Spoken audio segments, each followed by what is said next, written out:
That's what he was trying to say. Yeah. He doesn't realize the money shot's not that. Yeah.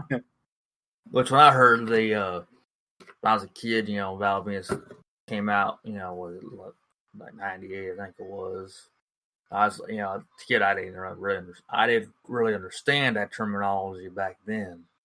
But anyways, it was as time grew on, not that long later, I was like, okay, gosh, now. Yeah, when I was a kid and I thought it was called a money shot, I just thought it meant he was going to get paid. I didn't in understand. 2000, I would have been 13, so... Yeah, I was like 13, 14 myself. I'm only a year older than you, so I was like, I think it's probably about 2000 or whatever it was. I'm like, I was told her to figure it out. I was like, gotcha now. It makes sense with the porn star character. Yeah. Absolutely does. Probably a lot of people out there thinking, man, y'all started late, did it? Anyways. Well, I'm referring to this era because I probably think I discovered Val Venus right after my mom and stepdad got together, which I would have been 11 or 12. So yeah, no, I understand that. Anyway, back to it. Yeah. So a couple things happen, and then towards the end, Buchanan goes through the table. Basically, he's up on the ropes. Bubba powerbombs him. They're supposed to win, but the ref's knocked out because pay-per-view, you have to have a ref bump. Yeah, pretty much. So Goodfather comes up, hits Bubba with a chair. He moves Bubba into the table, the broken table, drags Buchanan out. Ref comes to, rings the bell. RTC wins. Or do they? Yeah. Second ref comes out, tells the ref what happened, and then they restart the match. This ends with the Goodfather going through a table via 3D, and the Dudley Boys win. I thought it was a great ending. Honestly, the way the reversal, this reverses this final decision, I thought it was a great ending. It brought some excitement, and hey, wait a minute, that ain't the way it went down. I thought that was pretty cool. I liked the booking on that. Yeah, I wonder why WWE doesn't implore this whole ref coming down thing anymore. Yeah, I haven't seen them do that, and jeez, it's been a long time. I just think they take out some of the fun in that. It's kind of fun when you have the referee come down, or you have the old time way they used to have the GM come out and wait a minute, it ain't going down like this. Let's restart this match. I've always liked that kind of stuff, but yeah, you don't see that very much anymore. Hardly. I don't remember the last time I've seen that. I don't either. Besides the time the refs raised both hands for people, and then they end up restarting the match. But that was the last time. Not any time where the ref gets knocked down, and there's another ref coming down the ramp. Yeah. So, what's your overall opinion of the gauntlet as a whole? Oh, that was cool. I mean, it was a good kickoff to the show, and I thought it was interesting. I think I gave it a 6. Yeah, 6. I gave it a 7. The weak point was a couple matches, and you could kind of tell which ones it was because the crowd wasn't really into it. But that last little bit between both the Dudleys and Chaz and Raven, and the Dudleys versus Right to Censor, kind of brought it up a bit. If I was to say there's a weak point in the match at all, it would be the first one. That would be Too Cool versus what they call the lowdown. Yeah. There was a weak spot. I thought I was okay, but that's if I was going to say there's a weak spot of it, then that would be it. But it was all right for what it was. It was just something to get two teams in there and kick it off. And lowdown wasn't what you call your main team, anyways. Yeah, it kind of seemed like a weird pairing. Yeah, they didn't have that tag team long, but it was all right for what it was. Nothing too exciting, but it was you had two guys that were singles competitors that needed the team, so they thought, hey, let's give it a shot. But I say it was a good match. It's a good solid kickoff of the show. And this period of WWE or WWF at the time was really right in the middle of their whole sexualizing everything, because they had a little bit in the back where they kept making references to Trish's top coming out, and it was with TNA, which led into what ended up being a non-match between Lita and the Acolytes versus Test, Albert, and Trish TNA.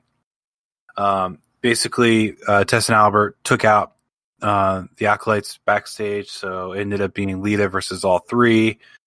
And then the Hardy Boys come to make the rescue. I'm sure this was just to set up the Hardy Boys versus Tess and Albert for later. At basically making the Acolytes look weak, which I never liked. Like, Acolytes were a good, rough team. I'm not a big fan of Bradshaw after the fact, but during this era, I really was into the Acolytes and the APA and the whole beer and poker in the back, and I actually even like their music. Oh, they had great music, and I remember the night where they started, where they invented the APA. And I do too. I can't remember who it was for, but I remember that the guy basically paid them to protect him. I don't remember who it was. Top of my mind, I can't think of either who it was that paid him, but I remember Bradshaw giving the idea to Farouk, let's do this APA thing, protection agency and everything. It's like, that was a killer idea. Yeah. The Acolytes Protection Agency. Oh, yeah. It was a good startup. It was a good kind of reinvention of both guys, too, honestly. Because they just had no work coming in for, they had done the Ministry of Darkness and the corporate ministry for, quite a while. And so it was a good reinvention of them. Okay, so I had to pull it up real quick because I was trying to remember. The Mean Street Posse are the ones that paid the Acolytes to help them. Okay, that makes sense there. And this all started because Vince saw JBL getting drunk at a party and thought it was so funny that they had to make the characters on TV. So, yeah. That's interesting. Yeah, the more you know. The more you know. Which, if the APA were younger, it would be really, really funny to have Drake Maverick pay the APA to protect him. There you go. That's actually something for Authors of Pain to do. But that's right. They let him go. That's a bad move. Yeah, definitely. So we're not going to rate a non-match because there's nothing there. Yeah, nothing. I didn't rate nothing because there was nothing there.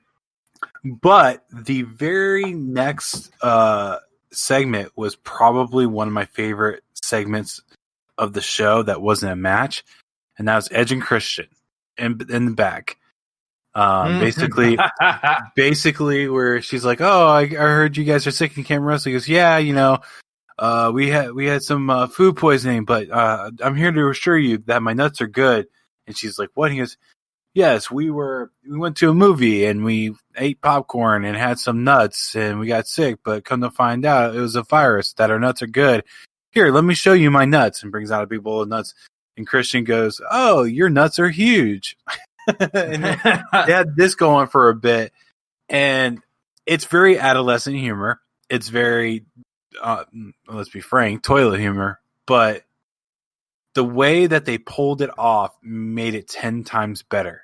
They had great chemistry together as Edge and Christian back then. It was just, when they were more serious when they first came out a few years before that. But when they got to be them, this time frame, this new era, they were able to be more comedic. They just had good chemistry. They did a lot of cool things, like caught a lot of eyes and ears from a lot of people. But it's a good segment, absolutely. I actually watched it twice purely because I thought it was so damn funny. Here's two guys, and they're great athletes and great in the ring, but obviously they had a lot of fun doing that stuff. Yeah, and you can't forget the 5 second pose 5 second pose. Yeah. It was Eureka of awesomeness. Yeah. I watched a few episodes of the shows that they had on the WWE Network, which is kind of like a variety show. Honestly, I know Christian doesn't want to wrestle anymore. Yeah. I would not mind see them doing skits like this now that Edge is back.